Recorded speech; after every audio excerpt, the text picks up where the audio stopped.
자, 이번 주 뉴욕 증시는 관세도 관세지만 여러 인사들의 발언들도 한몫을 하고 있는 상황입니다. 이제 마지막 거래일을 앞두고 있는 뉴욕 증시는 혼조로 거래를 마치는 목요일장의 흐름을 보여줬었는데요. 추가적인 국내 뉴스들 좀 체크해 보겠습니다. 자, 첫 번째 뉴스는 전기차와 관련된 그런 내용이 되겠습니다. 현대차의 전기차 라인업이 일시 중단이 된다라고 합니다. 이유 자체는 우리가 알고 있는 수요 둔화가 되겠는데요. 관련된 내용들 알아보도록 하고요. 그리고 두 번째로 볼 것은 통신 쪽과 관련해 5G 통신비입니다. 그러니까 내는 돈에 비해서 조금 질적으로 떨어진다라는 부분, 만족스럽지 않다는 부분이 결국에 참여연대 쪽과 연결이 되게 되면서 시위로 이어지고 있고요. 이제 그런 가운데 KT&G 쪽에서는 실적과 관련해서 4년 만에 증가세로 돌리는 흐름입니다. 자세한 내용들 알아보겠습니다. 정수지 캐스터 전해주시죠. 네, 모닝뉴스입니다. 오늘 장에 영향을 줄 수 있는 6가지의 소식들 먼저 헤드라인으로 살펴보겠습니다. 산업부는 대왕고래 프로젝트 1차 시추 결과 대왕고래 유망 구조에서 경제성을 발견하지 못했다고 밝혔습니다. 전기차 수요 둔화로 현대자동차가 전기차 아이오닉5와 코나 EV 생산을 일시 중단한다고 밝혔습니다. 아모레퍼시픽 그룹은 지난해 중국 시장 부진에서 벗어나 영업이익을 크게 끌어올린 것으로 나타났습니다. 국내 이동통신 시장이 LTE에서 5G로 전환되면서 이용자의 통신비 부담이 월 2만 5천 원가량 더 늘어났다는 분석이 나왔습니다. 아몬세스의 작년 영업이익은 폭증했습니다. KT&G의 지난해 영업이익도 1조 1,848억 원으로 잠정 집계되며 호실적을 달성했습니다. 먼저 첫 번째 뉴스 만나봅니다. 정부와 한국석유공사가 진행한 동해 심해 유전 탐사인 일명 대왕고래 프로젝트 1차 탐사 시추 결과 유의미한 성분은 발견되지 않았다는 소식입니다.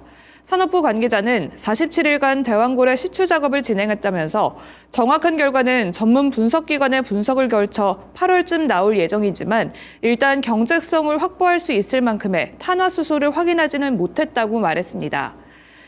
7개 유망구조 중에 하나였던 대왕고래 유망구조를 더 이상 추가적으로 탐사 시추할 필요성은 크지 않아 보인다고 덧붙였는데요.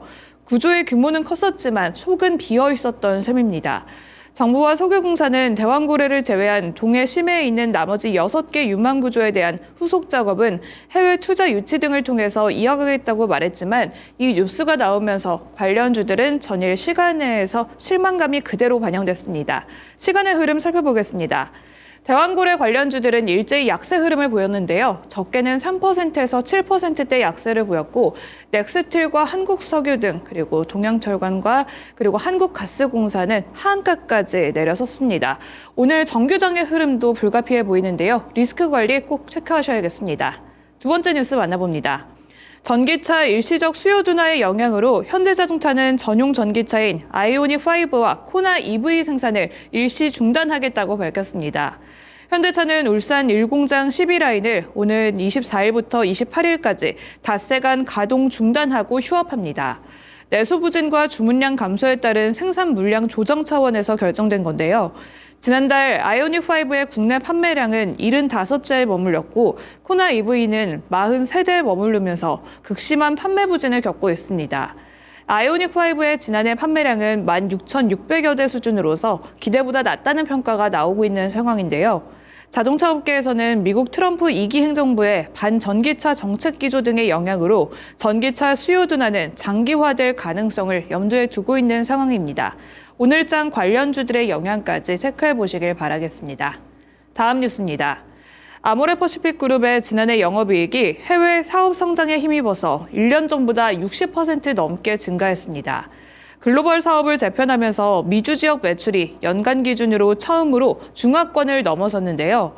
지난해 2분기부터 편입됐던 코스알엑스도 유럽과 중동, 아프리카 지역을 중심으로 판매 호조세가 지속되면서 해외 사업 성장에 크게 기여했습니다. 아모레퍼시픽 그룹은 작년 영업이익이 2,493억 원으로 전년보다 64% 증가했고 매출은 4조 2,599억 원으로 5.9% 늘었고 순이익은 6,529억 원으로 178% 증가했다고 밝혔습니다. 또한 지주사 아모레퍼시픽 그룹의 사명을 아모레퍼시픽 홀딩스로 변경하겠다고 밝혔고요. 자사주 소각 계획도 함께 공시를 했습니다. 소각 예정일은 13일로 알려졌습니다. 주력 계열사인 아모레퍼시픽의 주가 흐름 살펴보도록 하겠습니다. 국내 소비 위축과 함께 중국 시장의 둔화로 인해서 계속해서 우려가 감돌았었던 아모레퍼시픽인데요. 하지만 최근 증권가에서는 목표 주가 상향이 줄이고 있고 새해 들어서 주가 역시 조금씩 반등 흐름을 보이고 있습니다. 기관 투자자의 꾸준한 매수세도 유입되고 있는데요. 올해 본격적인 반등 기대해 보셔도 좋을 것 같습니다. 다음 뉴스 만나봅니다. 국내 이동통신 시장이 LTE에서 5G로 전환되면서 이용자의 통신비 부담은 월 2만 5천 원가량 더 늘어났다는 분석이 나왔습니다. 이동통신사가 5G 서비스를 인가받으면서 제출했던 월 2천 원 수준을 훌쩍 넘어선 건데요. 이동통신사가 소비자를 기만한 게 아니냐는 참여연대의 주장이 제기됐습니다. 참여연대는 2019년 SK텔레콤의 5G 인가 신청 및 요금 산정 근거 자료의 1초 분석 결과를 발표했는데요. 이에 따르면 SK텔레콤의 5G 인가를 신청하면서 LTE에서 5G로 전환 시에는 통신비 부담 증가액이 월 2,011원에 그칠 것이라고 전망했지만 실제 증가액은 월 25,066원으로 10배를 뛰어넘었습니다. 참여연대는 또 5G 출시 초기에는 고가 요금제 외에는 선택지를 없애고 마케팅 지원금을 집중해서 가입을 유도하는 등 이익을 극대화했다고 비판했습니다. SK텔레콤 측은 5G가 도입된 이후 가계 통신비가 낮아졌고 데이터 평균 사용량도 약 2배 가까이 증가하는 등 이용자 편익이 증가했다고 반박했습니다. 또 가입자 확대에 발맞춰서 5G 요금제를 확대했다고도 덧붙였는데요. 오늘 이 뉴스로 인해서 이동통신 3사의 영향에는 어떤 영향을 끼칠지 주가 흐름 체크해 보시길 바랍니다. 다음 뉴스입니다. 아모센스의 작년 영업이익이 71억 원으로 폭증했다는 소식입니다. 같은 기간 매출액은 1,341억 원으로 전년보다 53% 증가했고 당기순이익은 17억 원으로 흑자 전환에 성공했습니다. 주요 실적 개선 원인으로는 자동차 전장 모듈과 함께 IoT 모듈의 매출 증가를 꼽았는데요. 또한 생산 공정을 효율화해서 원가 절감에 성공했고 생산성 향상과 운영 효율화로 인해서 고정비 부담이 줄어든 것 역시 실적 상승에 기여했다고 관계자는 밝혔습니다. 소재 및 모듈 부분에서 경쟁력을 갖추고 있는 아모센스는 호실적을 발표하면서 시간외에서는 상한가에 마감했습니다. 오늘 정규장에서도 강세 흐름 이어나갈지 지켜보시길 바라겠습니다. 마지막 뉴스입니다.